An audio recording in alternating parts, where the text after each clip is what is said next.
RRC Group D Grand Test 32 Physics subject. Question number 3. The direction of induced current is obtained by ప్రేరిత విద్యుత్ ప్రవాహం యొక్క దిశను ఏ నియమము తెలియచేస్తుంది? Option A Fleming's left hand rule. ఇది సాధారణ విద్యుత్ ప్రవాహానికి సంబంధించినటువంటి అంశాన్ని వివరిస్తుంది. ఇది ప్రధానంగా విద్యుత్ మోటారు పనిచేసేటువంటి నియమం ఏదైతే ఉందో ఆ నియమాన్ని వివరించేందుకు దోహదపడుతుంది. Ampere's right hand rule. విద్యుత్ ప్రవాహము వాహకం గుండా జరుగుతున్నప్పుడు అయస్కాంత క్షేత్రము ఏ విధంగా ఏర్పడుతుంది, వారెండింటి మధ్య ఉన్న సంబంధాన్ని చెప్పడానికి ఇది దోహదపడుతుంది. Faraday's rule.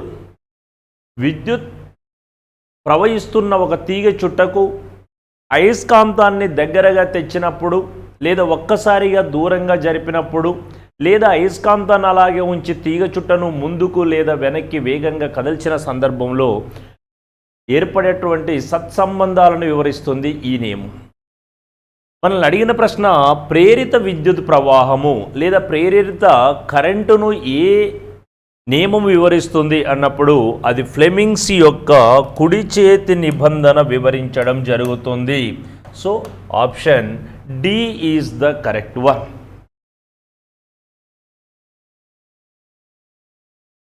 Question number 14. A body is dropped from a certain height above the ground. When it is halfway down, it passes. ఒక వస్తువును కొంత ఎత్తు నుండి క్రిందకు పడవేస్తూ ఉన్న సందర్భంలో ఆ వస్తువు మార్గమధ్యంలో ఉంటే, ఫర్ ఎగ్జాంపుల్ ఇది మనకు ఒక వస్తువు అని భావిద్దాం. ఈ వస్తువు ఇలా కిందకు పడిపోతుంది. కిందకు పడిపోయేటప్పుడు ఇక్కడ ఇది భూమి అన్నాం. ఈ భూమికి చేరడానికి ఈ మార్గమధ్యములో ఇది ఏ శక్తిని కలిగి ఉంటుంది? భూమి నుండి కొంత ఎత్తులో ఉంది కాబట్టి స్థితిశక్తి, గమనంలో ఉండడం వల్ల గతిశక్తి, రెండు శక్తులను కలిగి ఉండడం జరిగినది. కాబట్టి ఇక్కడ రెండింటిని రిప్రజెంట్ చేసే అంశము both kinetic energy and potential energy. అందుచేత option C is the correct one for this question. Question number 31. We see the color of grass as green because మనం గడ్డి యొక్క రంగును ఆకుపచ్చగా పరిశీలిస్తాం. అందుకు కారణము ఆ యొక్క రంగు అనేది ఆకు యొక్క ఉపరితలం నుండి రిఫ్లెక్ట్ అవ్వడము. చూద్దాం. Option A, it reflects green light back to our eyes. ఇది మన కళ్ళకు ఆకుపచ్చ కాంతిని పరావర్తనము చెందిస్తుంది. అందుచేత ఆప్షన్ ఏని సరి అయిన సమాధానంగా తీసుకుంటాం. ఏ వస్తువైతే ఒక ప్రత్యేకమైన రంగులో కనిపిస్తుందో ఆ రంగును ఆ వస్తువు పరావర్తనము చెందిస్తుంది. ఒక వస్తువు ఎరుపు రంగులో ఎందుకు కనిపిస్తుంది అంటే అది ఎరుపు రంగును పరావర్తన చెందించింది. ఒక వస్తువు ఎందుకు పసుపచ్చ రంగులో కనిపిస్తుంది అంటే అది పసుపచ్చ రంగును పరావర్తనము చెందించడం జరుగుతుంది. కాబట్టి ఆ వస్తువు యొక్క రంగు ఫలానా రంగులో ఉంది అని ఎందుకు చెబుతాము, ఎప్పుడు చెబుతాము అంటే అది ఆ రంగును పరావర్తనము చెందించడమే కారణం. Question number 35. Friction can be reduced by changing from. ఘర్షణను ఈ క్రింది వానిలో ఏ పద్ధతి ద్వారా తగ్గించవచ్చు? Option A, rolling to sliding.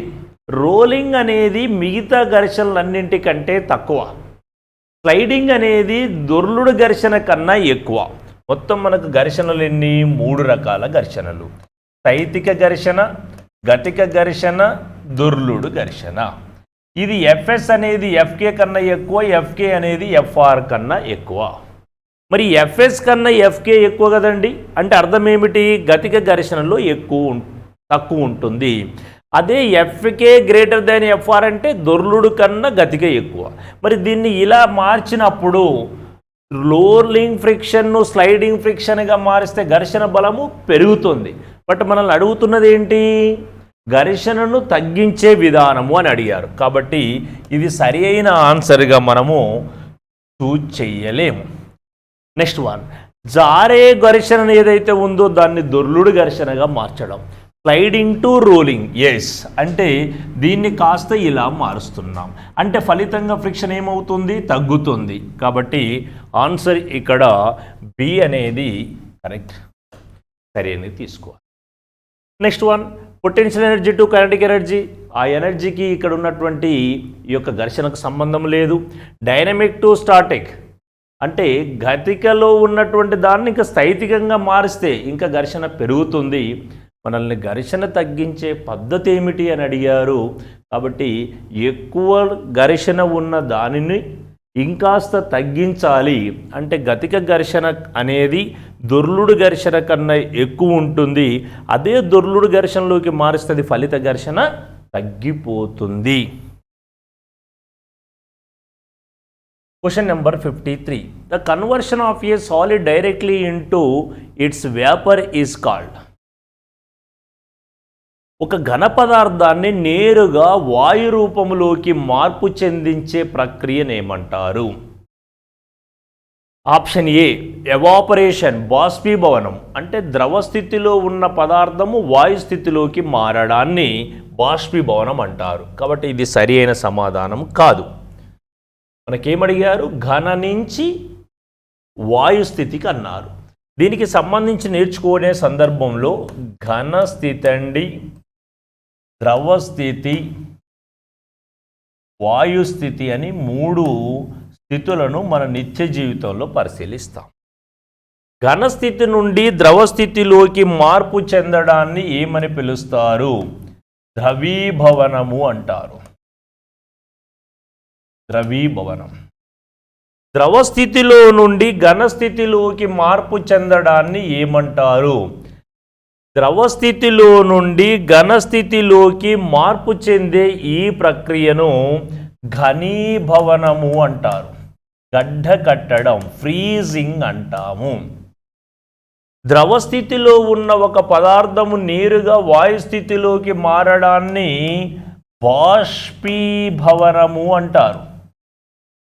అదే వాయుస్థితిలో ఉన్నదాన్ని ద్రవస్థితిగా మార్చడాన్ని సాంద్రీకరణము అంటారు. కండెన్సేషన్ అని పిలుస్తారు.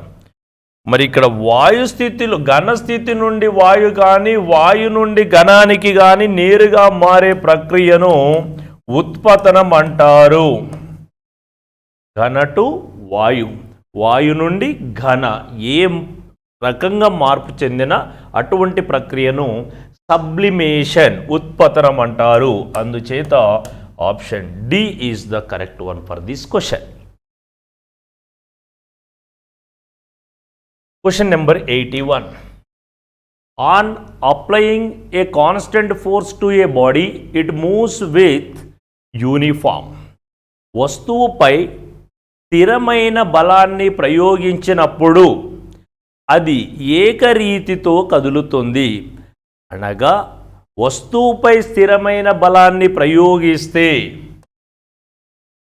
ఆ వస్తువు ఇందులో ఏ రకమైనటువంటి అంశాన్ని స్థిరంగా ఉంచుతూ ఉంది, లేదా ఆ సమయంలో స్థిరంగా ఉండే అంశం ఏమిటి? ఆ సందర్భంలో స్థిరంగా ఉండే అంశము త్వరణము, యాక్సిలరేషన్. మనకు తెలుసండి F = ma. ఇందులో F = maలో A F/m. A F/m అనే దీనిలో బలము స్థిరమే, ద్రవ్యరాశి స్థిరమే. మరి ఇలా బలము ద్రవ్యరాశి రెండు స్థిరము, అందుచేత త్వరణము కూడా స్థిరమవుతుంది. కావున option D is the correct one for this question. Question number 90. Which planet has the shortest year and the longest day in the solar system? సౌర వ్యవస్థలో అతి తక్కువ సంవత్సరము మరియు పొడవైన రోజు ఉన్న గ్రహం ఏది?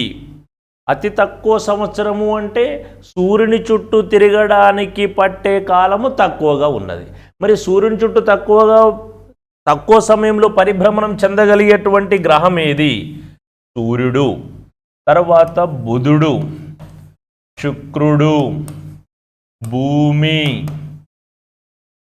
నెక్స్ట్ అంగారకుడు, తర్వాత ఆస్టరాయిడ్స్ ఉంటాయి, గురుడు, శని, యురేనస్, నెప్ట్యూన్.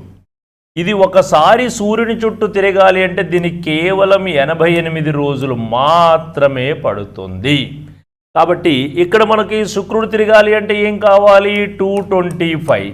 అదే మనము తిరగాలి అంటే 365 రోజులైతే ఏమంటాము? 1 సంవత్సరం. మరి ఇక్కడ బుధుడు ఒకసారి తిరిగి రావడానికి ఈ బుధ గ్రహానికి పట్టే కాలం ఎంత? 88 రోజులు. కాబట్టి అతి తక్కువ సంవత్సరము అంటారు. ఇక్కడ సంవత్సరం అంటే బుధ గ్రహం పైన కేవలం 88 రోజులు మాత్రమే. అంటే అది భూమితో పోలిస్తే కేవలం 3 నెలలు మాత్రమే ఉంటుంది. రైట్. కాబట్టి ఇక్కడ ఆన్సర్ మెర్క్యూరీ, బుధుడు. మరియు పొడవైన రోజు, ఎక్కువ సమయం ఉండేది దీనికి. Right. Namaskaram sir, welcome to IAC Institute. Now we are discussing RRC Group D Grand Test number 32 Chemistry Grand Test. Now when hydrochloric acid reacts with metals it produces అన్నాడు. అంటే ఇక్కడ హైడ్రోక్లోరిక్ ఆమ్లము లోహాలతో చర్యలో పాల్గొన్నట్లయితే that is metal a gas release అవుతుంది అంటున్నాడు. Suppose ఒక ఎగ్జాంపుల్ తీసుకుందాం. Zinc plus HCl.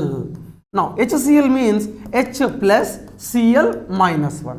అంటే జింక్ సాధారణంగా మనకి ఏముంటుంది? జింక్ +2 ఉంటుంది. Plus reacts with minus. Now zinc chloride plus hydrogen gas వస్తుంది. That is metal when reacts with hydrochloric acid produces hydrogen gas. ఏ వాయువు వస్తుందండి? హైడ్రోజన్ వాయువు వస్తుందండి. నౌ అలానే metal when reacts with acid, అలానే వాటర్ ప్రొడ్యూసెస్ హైడ్రోజన్ గ్యాస్. ఇక్కడ మనకు ఆమ్లలతో అడిగాడు, నీటితో కూడా హైడ్రోజన్ వాయువును ఇస్తాయి అని గుర్తుపెట్టుకుందాం. Now move to next question. Which of the following does not change when a chemical reaction takes place? అంటే ఒక రసాయన చర్య జరిగినప్పుడు క్రింది వానలో ఏది మారదు అంటున్నాడండి. మనకు తెలుసు, ఇప్పుడు ఒక రసాయన చర్యలో లెఫ్ట్ సైడ్ రియాక్టెంట్స్ క్రియాజనకాలు అయిపోయి మనకు క్రియాజన్యాలుగా మారతాయి, ప్రోడక్ట్స్గా మారతాయండి. Reactants converts to products. మరి ఇక్కడ total weight of reactants is equal to total weight of products. Total mass of reactants is equal total mass of products. క్రియాజనకాల బరువు ద్రవ్యరాశి ఎంతైతే ఉంటుందో క్రియాజన్యాల బరువు ద్రవ్యరాశి కూడా అంతే ఉంటుంది. ఒక రసాయనిక చర్యలో ద్రవ్యరాశిని సృష్టించలేము, నాశనం చేయలేము. క్రియాజనకాల రూపంలో ఉన్నటువంటి ద్రవ్యరాశి క్రియాజన్యాల రూపంలోకి మారుతుందండి. అనగా ఏది కాన్స్టెంట్ అంటే ద్రవ్యరాశి. మరి చూడండి, రసాయన లక్షణాలు మారిపోతాయి, మరి భౌతిక ధర్మాలు కూడా మారిపోతాయి, ఫిజికల్ ప్రాపర్టీస్ ఘనపరిమాణం కూడా మారే అవకాశం ఉంది. కానీ how much of mass of reactants is equal to that much of products wait.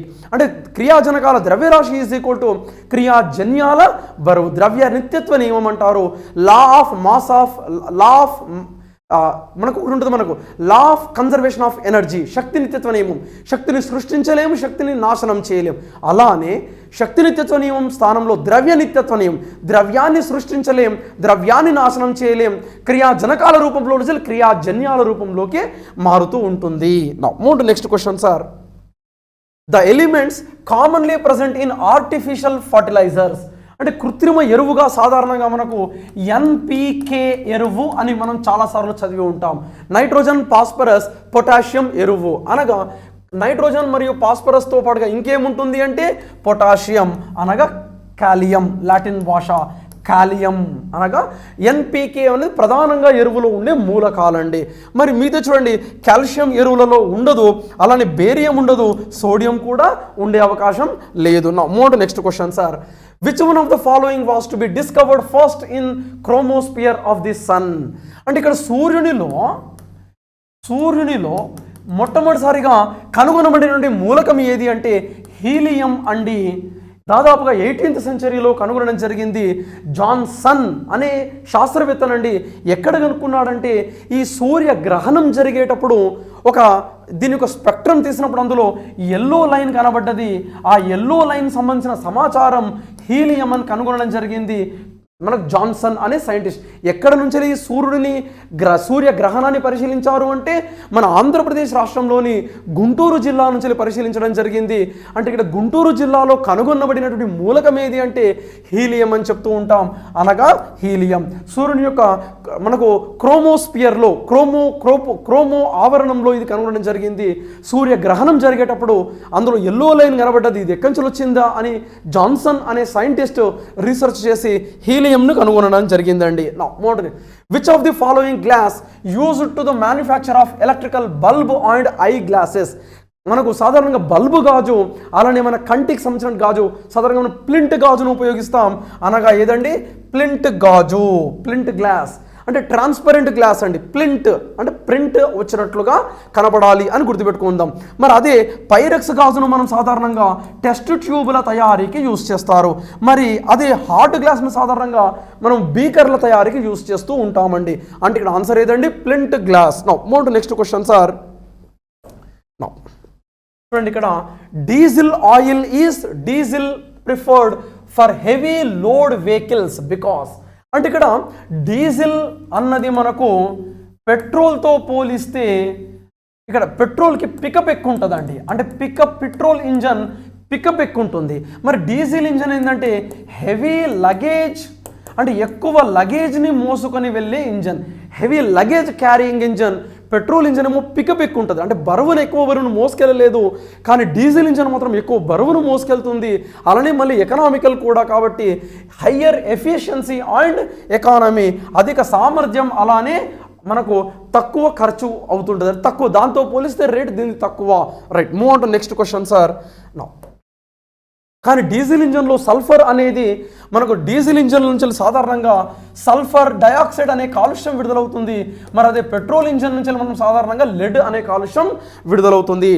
Move on to next question sir. చూడండి, the two elements that are frequently used for the making of transistors. అంటే transistors అంటే మనకు తెలుసు సాధారణంగా కంప్యూటర్లకు సంబంధించినటువంటి భాగాల తయారీలో అర్ధలోహాలను ఉపయోగిస్తారు. సాధారణంగా సిలికాన్, జెర్మేనియం అనేవి ప్రఖ్యాతిగాంచినటువంటి అర్ధలోహాలు. అనగా answer B silicon, germanium. Move on to next question sir. అలానే రైట్ ఇవి అండి. రైట్, అంటే ఇక్కడ ప్రధానంగా మనము కంప్యూటర్ల తయారీలో సిలికాన్, జెర్మేనియంలను యూజ్ చేస్తారు. ట్రాన్సిస్టర్ల తయారీలో మనకు తెలుసు పిఎన్పి డయోడ్లు, ఎన్పిఎన్ డయోడ్లు అని. Right, thank you very much. Hi students, welcome to IAC online classes. In this particular video we shall discuss RRC Group D Grant Test number 32 biology questions bilingual video explanation. Now let us see the first question. మీ యొక్క మొదటి ప్రశ్న, మెడలో ఉండే వినాళ గ్రంథి, which one of the following endocrine gland is situated in the neck? Which one of the following endocrine gland is situated in the neck?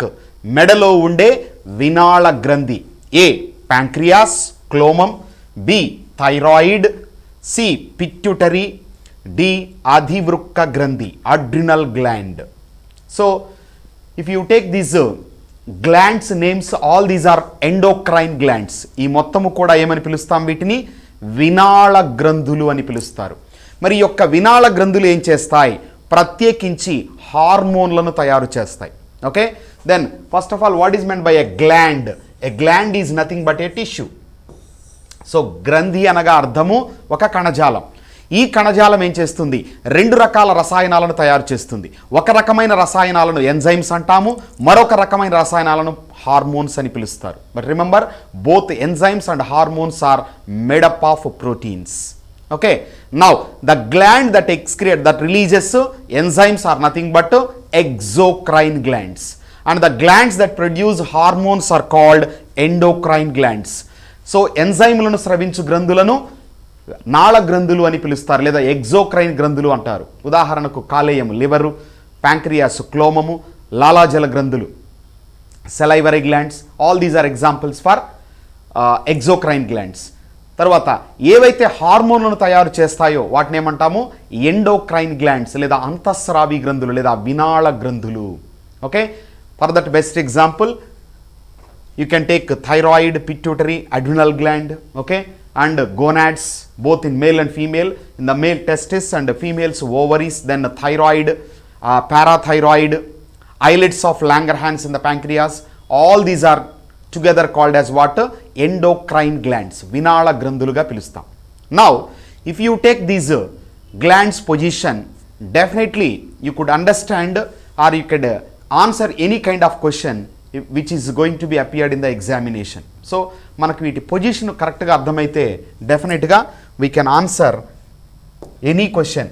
Okay, so just if you see this picture, you can have a clear view of these glands. Now, so this is the position where you can have, okay, your brain. Here this is called pituitary gland. Okay, then in the neck region attached to the trachea there is a thyroid gland. Okay, and here only a pair of that means two pairs of parathyroid glands are located.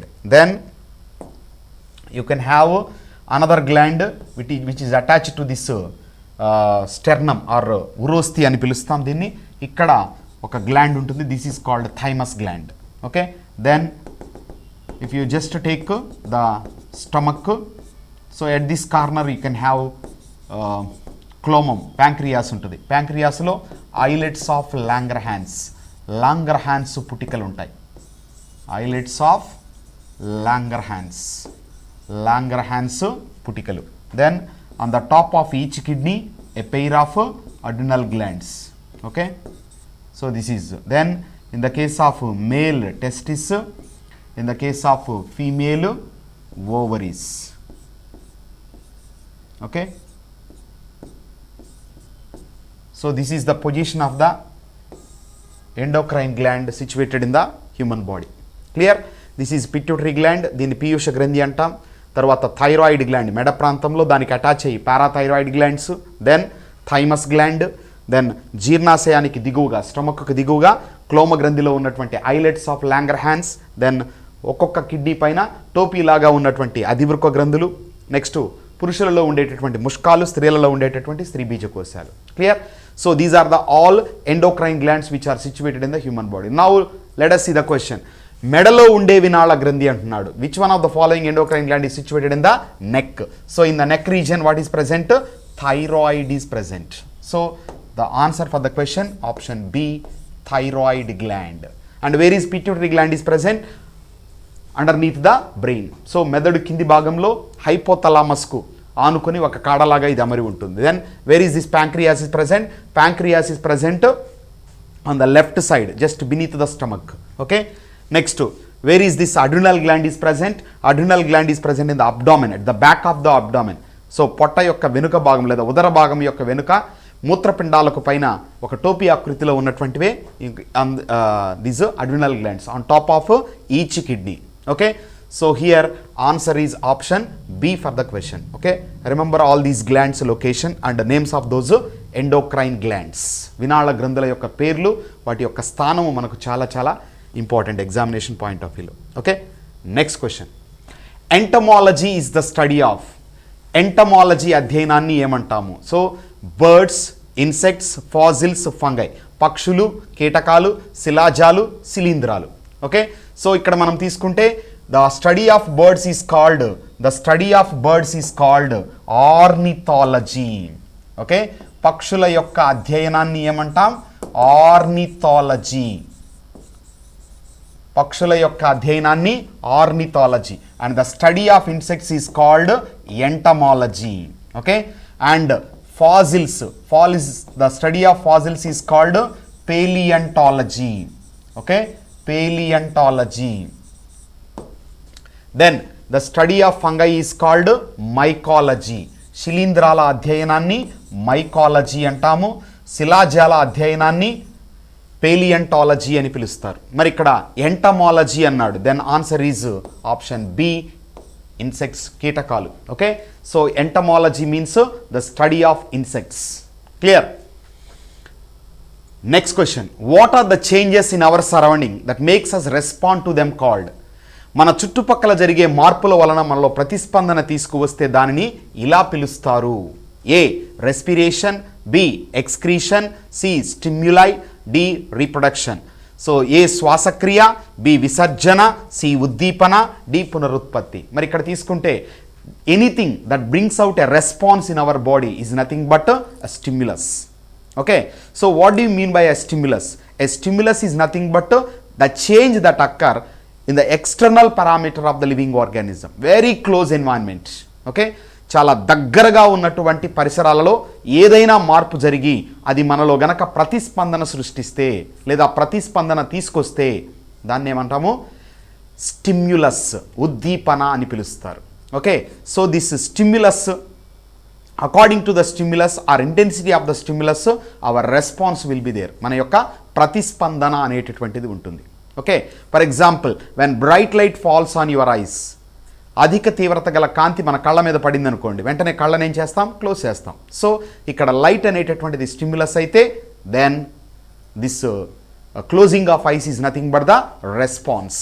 Now through these online classes IAC is providing very good information and very good classes, especially for the students who are preparing for this RRC Group D, and also even for RRB also we have done so many videos and we have given so much support to the students.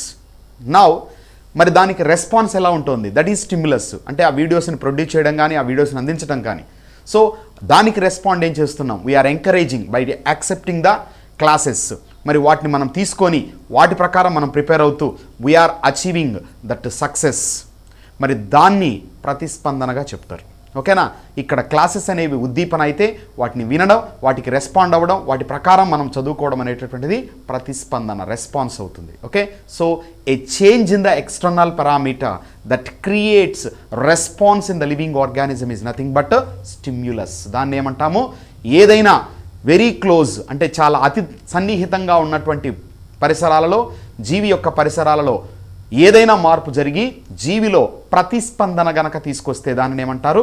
ఉద్దీపన అంటారు. So answer is option C, stimulus. Okay, and if you look at the remaining options, respiration means శ్వాసక్రియ. So the intake of air and supply of that oxygen to the body cells and to get energy.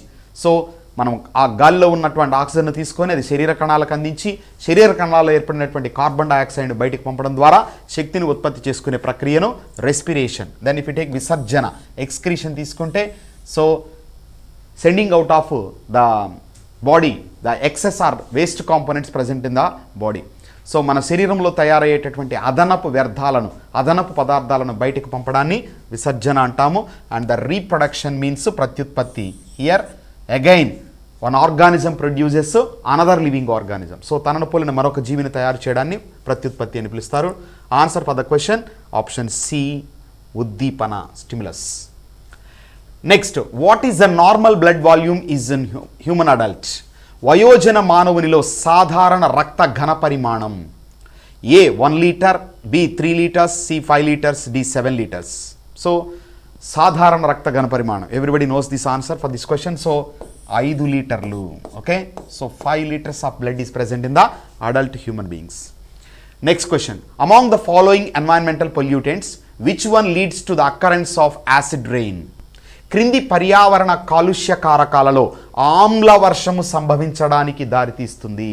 So ఆమ్ల వర్షము అనేటటువంటి తీసుకున్నప్పుడు ప్రత్యేకించి ఇక్కడ sulphur dioxide అనేటటువంటి main pollutant అనేది key రోల్ని play చేస్తుంది. In addition to the sulphur dioxide, oxides of nitrogen, either nitrous oxide, nitrogen dioxide, okay, all these together are combined with water or the rain water and they come down or they pour down as acids. So when this rain contains this acidic condition or acidic pH, then those rains are said to be what? Acid rains. Okay na? So general ga ఈ యొక్క acid rains కు సంబంధించి first time in the year 1952 a scientist called Robert Angus.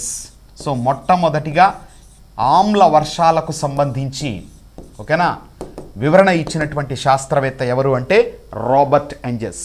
So hence this Robert ఎంజెస్ is popularly known as father of acid rains. Okay, Robert ఎంజెస్. Okay, so Robert Angus. So here the main pollutant that causes acid rain is nothing but sulfur dioxide. Okay, option D is the right answer for the question. Clear? Then the pH of acid rain, if you take generally it will be less than 5.6. Okay, so mostly acid rains means definitely their pH will be less than 5.6 or below 7 you can say, but mostly below 5.6 so that acidic condition will be, means strong acid conditions will be seen in the acid rain. Okay, and these acid rain can cause leprosy, monument leprosy. Okay na, that means పురాతన భవనాల యొక్క కుష్టు వ్యాధిని కలుగ చేయగలవు. పాలరాతి కుష్టు అంటారు. పాలరాతి కుష్టు అంటే ఇక్కడ అర్థం ఏంటి? For example if you take Taj Mahal, if you pour acid on the calcium carbonate, ఏమవుతుంది అక్కడ? ఇట్ విల్ దానికి ఉండేటటువంటి న్యాచురల్గా ఉన్నటువంటి ఆ కలర్ డీకలర్ కావడం కానీ, ఇట్ గివ్స్ డిఫరెంట్ అపియరెన్స్. ఒక వికృత రూపంలో ఉన్నటువంటి ఆకృతిని అది పొందుతుంది, ఎందుకంటే ఈ యాసిడ్ అనేది రియాక్ట్ అవుతుంది కాబట్టి అక్కడ. క్లియర్? సో యాసిడ్ ఎప్పుడైతే కాల్షియం కార్బోనేట్తో రియాక్ట్ అయిందో కార్బన్ డయాక్సైడ్ అనేది బయటకు వస్తుంది. So that the levels of calcium carbonate in that carbon will be decreased. So that we can have మొత్తం కూడా అక్కడక్కడ గుంటలు పడినట్టుగా రకరకాల ఆకృతుల్లోకి మారిపోయే పరిస్థితి ఉంటుంది. దానినే పాలరాతి కుష్టు అని పిలుస్తారు. Okay, so this monumental leprosy is caused by the acid rains, and these acid rains can change the pH of the soil. So నేల యొక్క pHను కూడా ఏం చేయగలవు? ఈ యాసిడ్ రెయిన్స్ అనేవి మార్చగలవు. That's why these are very very dangerous for the environment. Okay, పర్యావరణానికి ఇవి చాలా తీవ్రమైనటువంటి నష్టాన్ని అటు మానవుని పరంగా కానీ ఇటు పర్యావరణ పరంగా కానీ ఎక్కడ తీసుకున్నా సరే. Then if you take the remaining options, carbon dioxide, this carbon dioxide and if you take this is a green house gas. Okay, హరిత గృహ వాయువుగా పిలుస్తారు. ఇక్కడ హరిత గృహ వాయువు అనేటటువంటి చూసుకున్నప్పుడు ప్రత్యేకించి ఈ యొక్క ఇన్ఫ్రారెడ్ రేడియేషన్ పరారుణ కాంతిని శోషించి భూ వాతావరణాన్ని వేడెక్కించడంలో ప్రత్యేకించి కార్బన్ డయాక్సైడ్ అనేది కీ రోల్ను ప్లే చేస్తుంది. అందుకనే key means one of the important green house gases is nothing but this carbon dioxide. In addition to this methane, okay, then sulphur hexafluoride SF6, sorry, next HFC hydrofluorocarbons, then chlorofluorocarbons, then this oxides of nitrogen, all these can be called as greenhouse gases. So harita gruha vayuvuluga pilustaru. Clear? So kabatti ikkada carbon dioxide anedi harita gruha vayu green house gas aithe hydrogen peroxide normal chemical you can take, అది మనము ఏదైనా wounds ఏదైనా clean చేయడానికి కూడా hydrogen పెరాక్సైడ్ని వాడుతూ ఉంటాం. And carbon monoxide, this carbon monoxide can cause okay for the formation of a chemical called carboxy haemoglobin. Okay, ఇదేం చేస్తుంది? హెమోగ్లోబిన్తో రియాక్ట్ అయ్యి కార్బాక్సీ హెమోగ్లోబిన్ ఫార్మేషన్ ప్రొవోక్ చేస్తుంది. So that the person may enter in to coma and ultimately leads to death. So very dreadful gas is nothing but carbon monoxide. Clear? So here answer for the question option D, sulfur dioxide. Option D, sulfur dioxide. Clear? Next question. Proteins are digested by, వేటి ద్వారా ప్రోటీన్లు జీర్ణమవుతాయి? A proteases, B amylases, C లిపిడ్లు, D కేంద్రకం. A proteases, amylases, lipases, nucleases. So here proteins are digested by proteases. So it is very easy to identify the answer. Proteins, proteases. Carbohydrates, amylase. Fats, lipases. Then nucleases, the kendraka amlalu like DNA and RNA. Clear? So here answer for the question option A, proteases. So మనకు carbohydrates పరంగా తీసుకుంటే అమైలేజెస్ వస్తుంది, క్రొవ్వులు తీసుకుంటే lipase వస్తుంది. Then nucleases అనేవి ప్రత్యేకించి ఈ యొక్క డిఎన్ఏ ఆర్ఎన్ఏ, వీటిని మనము డిఎన్ఏజ్ ఆర్ఎన్ఏజ్ అని కూడా పిలుస్తారు. ఓకేనా. అండ్ ప్రోటీయేజెస్కు best example trypsin,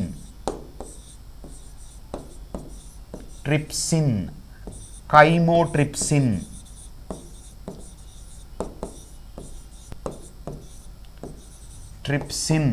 chymotrypsin. These are best examples for proteases.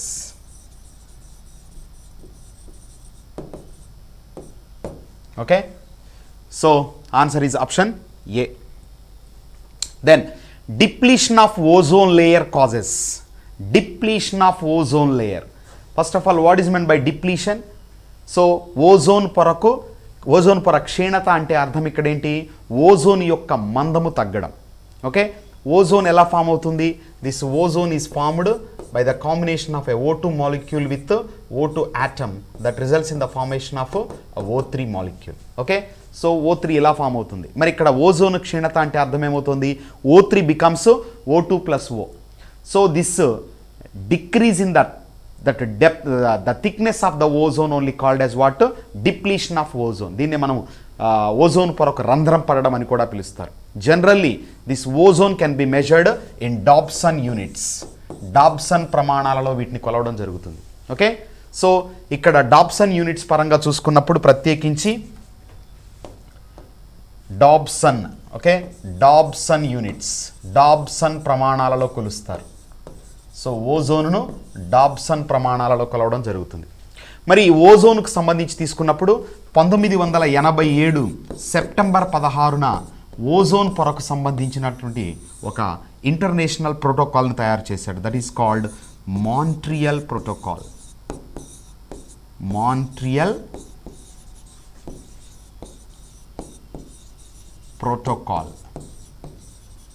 Okay, so Montreal protocol is for the conservation of ozone layer.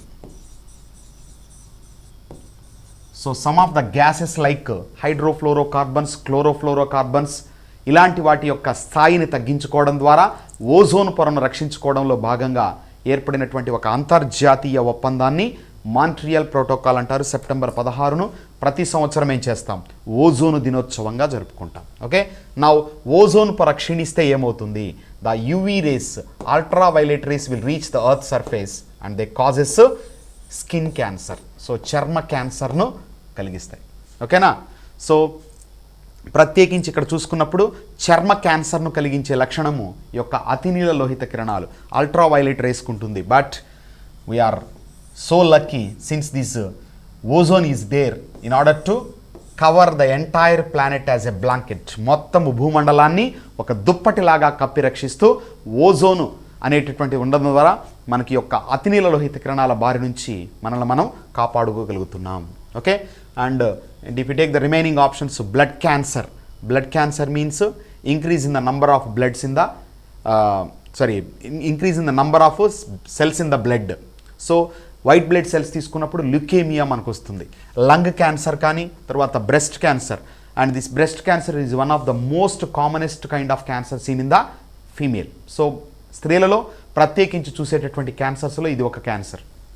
అలాగే లంగ్ క్యాన్సర్. లంగ్ క్యాన్సర్ అనేది ఊపిరితిత్తులకు సంబంధించి వచ్చేటటువంటిది. ఓకేనా. Now answer is option C, skin cancer. Next blood is A. So blood is A, రక్తము ఒక సంయోజక కణజాలం, connective tissue. B epithelial tissue, ఉపకళా కణజాలం. సి మస్కులార్ టిష్యూ, కండరాల కణజాలం. డి రీప్రొడక్టివ్ టిష్యూ, ప్రత్యుత్పత్తి కణజాలం. సో ఇక్కడ మనము తీసుకున్నప్పుడు blood is A fluid connective tissue. Okay, so this blood is called the fluid connective tissue since it joins number of organs and number of organ systems and tissues in the body. అనేక రకాల కణజాలాలను, అవయవాలను, అవయవ వ్యవస్థలను ఒకదానితో ఒకటి కలుపుతుండేటటువంటి ప్రత్యేక ద్రవ రూపంలో ఉన్నటువంటి కణజాలం. Because it is made up of number of cells. కాబట్టి a group of cells which are similar in their structure and function and origin together called as what? కణజాలం, టిష్యూ అని పిలుస్తాం. సో ఒకే పుట్టుక, ఒకే నిర్మాణము కలిగి ఒకే రకమైన విధులు నిర్వర్తించే కణాల సమూహాన్ని కణజాలం అని పిలుస్తారు. మరి ఇక్కడ కణజాల పరంగా చూసుకున్నప్పుడు బ్లడ్ అనేది అనేక రకాల కణాల యొక్క కలయికతో తయారవుతుంది కాబట్టి దాని టిష్యూ అన్నాం. But it is in the form of liquid కాబట్టి fluid. Since it joins various types of tissues, organs and organ systems, అది అనేక కణజాలాలను, అవయవాలను, అవయవ వ్యవస్థలను కలుపుతుంది కాబట్టి దాన్ని ఏమన్నాము, ద్రవరూప సంయోజక కణజాలం అని పిలుస్తారు. Remember one more important bit here, which is called river of life. Okay, which is called river of life. River of లైఫ్గా దేనిని పిలుస్తారు అంటే రక్తాన్ని పిలుస్తారు. ఓకేనా, మరి రక్తము ఎరుపు రంగులో ఉంటుంది, కారణము ఎర్ర రక్త కణాలను కలిగి ఉండడం, ఎర్ర రక్త కణాలలో ఉన్నటువంటి హెమోగ్లోబిన్. ఓకే, కొన్నిట్లో అయితే తెలుపు రంగులో ఉంటుంది, కారణం హెమోగ్లోబిన్ ఉండదు. కొన్నిట్లో నీలి రంగులో ఉంటుంది, కారణం హీమోసయనిన్. ఓకే, ఇక మిగతా కణజాలాలు తీసుకున్నప్పుడు ఎపిథీలియల్ ఉపకళా కణజాలం, శరీరం యొక్క అవయవాలను కప్పి ఉంచేటటువంటి కణజాలాలలో ఎపిథీలియల్ కణజాలం ఒకటి. Best example for epithelial tissue skin. Okay, then కండర కణజాలం, you know that for the moment of the body parts definitely what is required, muscle is required. So కదలికలకు సంబంధించి మనకు ప్రత్యేకించి ఈ యొక్క కండర కణజాలం ఉపయోగపడుతుంది. ఇక ప్రత్యుత్పత్తికి సంబంధించి కొత్త కణాలను కొత్త జీవులను పుట్టించడంలో బీజ కణాలు, పురుష బీజ కణము, స్త్రీ బీజ కణాలను ఏర్పాటు చేయడంలో ప్రత్యేకించి ఈ యొక్క ప్రత్యుత్పత్తి కణజాలము ముఖ్యంగా మేలు రీప్రొడక్టివ్ అండ్ ఫీమేల్ రీప్రొడక్టివ్ ఆర్గాన్స్లో మనకు ఉండేది. Clear? So here answer is option A, connective tissue. Environmental day is celebrated on, పర్యావరణ దినోత్సవం ఏ రోజున జరుపుతారు? సో పర్యావరణ దినోత్సవం, environmental day is celebrated on. So ఎప్పుడు జరుపుతామండి దీనిని? So option C, June 5th. ఓకేనా? సో మరి ఇక్కడ ఈ జూన్ 5th సంబంధించి తీసుకున్నప్పుడు in the year 1972, okay, in the year 1972 at Stockholm there was a conference. Okay, in fact there is an international conference which was held at Stockholm in 1972 on June 5th. So మానవుడు పర్యావరణం, okay, the human beings and environment అనేటటువంటి దీంతో ప్రత్యేకించి పర్యావరణానికి సంబంధించినటువంటి అవేర్నెస్ను create చేయడంలో భాగంగా మొట్టమొదటిగా జరిగినటువంటి ఒక అంతర్జాతీయ సదస్సు ఏది అంటే యొక్క స్టాక్హోమ్ కాన్ఫరెన్స్. మరి అది జూన్ 5th జరిగింది కాబట్టి ఆ రోజు నుంచి ఏం చేస్తున్నాం, every year June 5th is being celebrated as world environmental day, ప్రపంచ పర్యావరణ దినోత్సవంగా మనం జరుపుకుంటున్నాం. మరి ఈ ప్రపంచ పర్యావరణ దినోత్సవం 2020 జూన్ 5th కూడా నిర్వహించడం జరిగింది. మరి ఈ 2020లో జరిగినటువంటి ప్రపంచ పర్యావరణ దినోత్సవం ఒక థీమ్ తీసుకుంటే, so the theme for 2020 world environmental day is time for nature. Okay, time for nature. So time for nature, ప్రకృతి కొరకు సమయం అనేటటువంటి ఇతివృత్తంతో దీనిని నిర్వహించడం జరిగింది, time for nature. Okay, and the host country for this 2020 world environmental day is Colombia. Another important bit. Okay, so Colombia అనేటటువంటిది దీనికి అధ్యక్ష హోదాలో ఉన్నటువంటి దేశము. So Colombia. ఇక మిగతా డేస్, మిగతా ఆప్షన్స్ తీసుకున్నప్పుడు June 14th, so June 14th is celebrated as world blood donor day. Okay, ప్రపంచ రక్తదాన దినోత్సవాన్ని, వరల్డ్ బ్లడ్ డోనార్ డే, ప్రపంచ రక్తదాన దినోత్సవం.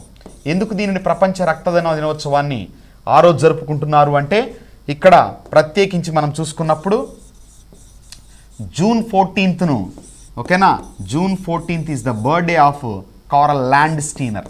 సో రక్త వర్గాలను, ముఖ్యంగా ఏబిఓ రక్త వర్గాలను సమూహాన్ని గుర్తించినటువంటి శాస్త్రవేత్త కారల్ ల్యాండ్స్టీనర్. సో ఈయన యొక్క బర్త్డేను, ఓకేనా, ఎవ్రీ ఇయర్ మనం ఏం చేస్తున్నాం, 2005 నుంచి ఇతని యొక్క బర్త్డేని ఏం చేస్తున్నారు, ఈ యొక్క వరల్డ్ బ్లడ్ డోనార్ డే, ప్రపంచ రక్తదాన దినోత్సవంగా జరుపుకోవడం అనేది జరుగుతుంది. ఓకేనా, సో కాబట్టి జూన్ 14th అనేది that is the important day which we have to remember. Next March 22nd తీసుకుంటే, మార్చ్ 22nd తీసుకుంటే this day is being celebrated as world water day. So ప్రపంచ జల దినోత్సవాన్ని మార్చి 22న మనం సెలబ్రేట్ చేసుకుంటున్నాం.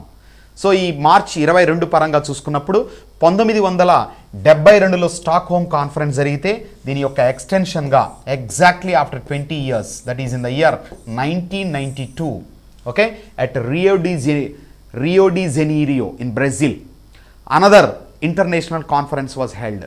ఓకే, దాన్నే మనం రియో సమిట్ లేదా ఎర్త్ సమిట్, భూ శిఖరాగ్ర సదస్సు లేదా భూ సదస్సు అని, ఎర్త్ సమిట్ అని పిలుస్తారు. మరి ఆ రియో డి జెనీరియోలో జరిగినటువంటి యొక్క కాన్ఫరెన్స్ను బేస్ చేసుకున్నప్పుడు ప్రత్యేకించి మనకు ఆ కాన్ఫరెన్స్ తర్వాత సంవత్సరం నుంచి అంటే 1993 నుంచి మార్చి 22 ఏం చేస్తున్నారు, ప్రపంచ జల దినోత్సవంగా, వరల్డ్ వాటర్ డేగా సెలబ్రేట్ చేయడం జరుగుతుంది. Okay, and the theme for this March 22nd, 2021 World Water Day theme is valuing water. Valuing water. So, valuing water.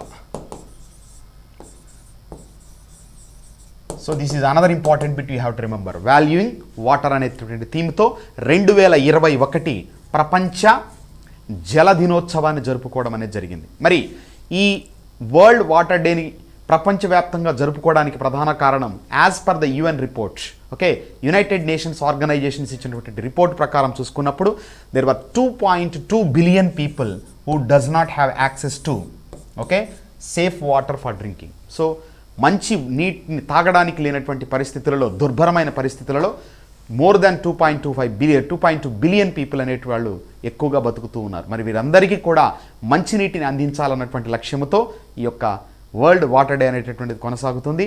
And remember the supply of safe water and having very good sanitation is one of the important goal that has to be achieved by 2030.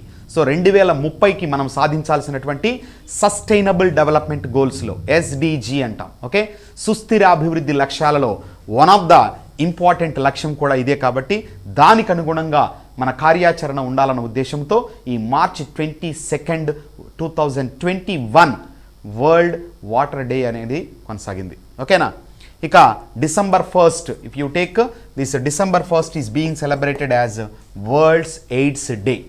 Okay, so this world's AIDS day 2020లో ఏం చేశారు, ప్రత్యేకించి ఒక థీమ్తో దాన్ని celebrate చేశాం. Then ending the HIV or AIDS epidemic resilience and impact. Okay, ending the HIV AIDS, ending the HIV or AIDS particularly the epidemic resilience and impact అనేటటువంటి థీమ్తో ప్రత్యేకంగా ఈ యొక్క వరల్డ్స్ ఎయిడ్స్ డేని సెలబ్రేట్ చేయడం జరిగింది. ఓకేనా, so very very important these days and remember my dear students, clear. So ఒక్కొక్కటి కూడా ప్రత్యేకించి చాలా చాలా ఇంపార్టెంట్ కాబట్టి వాటి పరంగా మీరు చూసుకోండి. అండ్ 2021 కరెంట్ ఈవెంట్ అనేది కూడా మీకు ఇంపార్టెంట్ కాబట్టి వాల్యూయింగ్ వాటర్ అనేటటువంటి థీమ్తో March 22nd, 2021 వరల్డ్ వాటర్ డేని సెలబ్రేట్ చేశాం. Okay, now answer is option C, June 5th.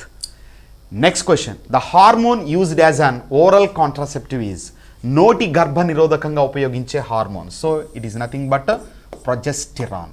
Okay, progesterone is nothing but the hormone which is used as a oral contraceptive. Then if you take the remaining options, cortisol, this cortisol is an hormone which is important for the carbohydrate metabolism. So ప్రత్యేకించి అధివృక్క గ్రంథి యొక్క వల్కలం నుంచి విడుదలయ్యేటటువంటి హార్మోన్స్లో ఈ యొక్క cortisol అనేటటువంటిది ఒక hormone.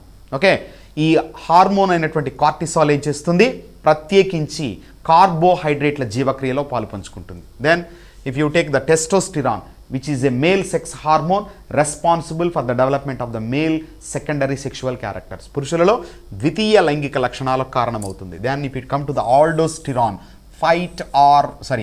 aldosterone, it regulates the sodium, okay, potassium and water levels in the body. Okay, ప్రత్యేకించి sodium, potassium, water లాంటి ప్రత్యేక ఖనిజ లవణాల యొక్క నియంత్రణలో పాలు పంచుకునేటటువంటి మరొక అధివృక్క గ్రంథి హార్మోనే ఆల్డోస్టిరాన్. సో కార్టిసోలు, ఆల్డోస్టిరాన్ కార్టెక్స్ నుంచి రిలీజ్ అయితే అడ్రినల్ గ్లాండ్ ఉన్నటువంటి కార్టెక్స్ నుంచి అండ్ మెడుల్లా దవ్వ నుంచి ఏమవుతుందంటే అడ్రినలిన్ అనే హార్మోన్ రిలీజ్ అవుతుంది. ఓకేనా, సో ఇక్కడ పర్టికులర్గా తీసుకున్నప్పుడు ఆల్డోస్టెరాన్ వచ్చింది కాబట్టి మనము కార్టెక్స్ పరంగా గుర్తుంచుకోవాలి. Here answer for the question option B progesterone. Clear? Next question. A person suffering from myopia cannot see the object set. మయోపియాతో బాధపడుతున్న వ్యక్తి ఇక్కడ వస్తువులను చూడలేరు. A near sight distance, B longer distance, C any distance and D close to eye. So దూరం దగ్గర, ఎక్కువ దూరం, ఏదైనా దూరం కంటికి దగ్గర. సో ఇక్కడ మనం చూసుకున్నప్పుడు నియర్ బై అంటే అతి దగ్గరగా ఉన్నటువంటివి, ఎక్కువ దూరం అంటే కొంచెం. మరి ఇక్కడ ఆన్సర్ ఏమవుతుందండి? పర్టికులర్గా చూసుకున్నప్పుడు ఏ వస్తువులను చూడలేము అన్నప్పుడు పర్టికులర్గా మనకేమొస్తుంది? ఎక్కువ దూరం. ఓకే, సో లాంగర్ డిస్టెన్స్ చూడలేడు. మరి ఎక్కడే చూడగలడు? దగ్గర వస్తువులను చూడగలడు. ఎందుకంటే రెటీనాకు ముందు ప్రతిబింబం ఏర్పడుతుంది కాబట్టి. So there is formation of image in front of the retina so that a person can have vision or proper vision when the object is very close to him. ఓకేనా? మామూలుగా మరి మనం ఈ మయోపియాను దీనికి ఆపోజిట్గా ఉన్నటువంటి హైపర్మెట్రోపియా, ఈ రెండు వర్డ్స్ని తీసుకున్నప్పుడు we know that there must be a distance between eye and book. ఐకి, కంటికి, పుస్తకానికి మధ్య ఉండవలసిన దూరము 30 సెంటీమీటర్స్ తీసుకుంటే ఆ 30 సెంటీమీటర్ని బేస్ చేసుకొని we have to assess this. ఇక్కడ 30 సెంటీమీటర్ల కంటే ఎక్కువగా ఉన్నటువంటివి, ఓకేనా, దూరంగా ఉన్నటువంటి ఆబ్జెక్ట్, 30 సెంటీమీటర్ల కంటే తక్కువగా ఉన్నటువంటివి. క్లియర్? సో దాని ఆధారంగా మనకి ఇక్కడ మయోపియా, హైపర్మెట్రోపియా అనే పదాలను ఉపయోగిస్తాం. సో ఇక్కడ మయోపియాతో బాధపడుతున్నటువంటి వ్యక్తి ఎక్కువ దూరంలో ఉన్నటువంటి వస్తువులను చూడలేడు, అంటే ఇలా చూడలేడు. కాబట్టి ఏం చేస్తాడు? ఇలా దగ్గరకు పెట్టుకుంటాడు. అర్థమైందా? సో దగ్గరగా ఉన్న వస్తువులను చూడగలిగి దూరంగా ఉన్న వస్తువులను చూడలేనటువంటి పరిస్థితినే మనం ఏమంటాము? దిస్ మయోపియా అని పిలుస్తారు. This is also called short sightedness. మరి షార్ట్ సైటెడ్నెస్ను మనం రెక్టిఫై చేయాలి అంటే definitely we have to use a lens called concave lens. పుటాకార కటకాన్ని ఉపయోగిస్తారు. సో పుటాకార కటకాన్ని ఉపయోగించడం ద్వారా ఏం చేయొచ్చు? మనము ఈ అపస్థితిని సరిచేయడానికి అవకాశం ఉంటుంది. Okay, then opposite to this hypermetropia. ఈ హైపర్మెట్రోపియాలో ఏమవుతుంది? Image formation occurs at the back of the retina. So retina వెనుక మనకి యొక్క ప్రతిబింబం అనేది ఏర్పడుతుంది కాబట్టి దీనిని హైపర్మెట్రోపియా అని పిలుస్తారు. ఇక్కడ ఈ హైపర్మెట్రోపియా కండిషన్స్లో మనం రెక్టిఫై చేయడానికి we have to use convex lens. Okay, కుంభాకార కటకాన్ని ఉపయోగిస్తాం. కుంభాకార కటకము ప్రత్యేకించి ఇక్కడ వాడతాము. తత్ఫలితంగా ఈ అపస్థితిని మనము రెక్టిఫై చేయడానికి అవకాశం అనేది ఉంటుంది. క్లియర్? సో ఆన్సర్ ఈజ్ ఇక్కడ ఆప్షన్ బి. క్లియర్?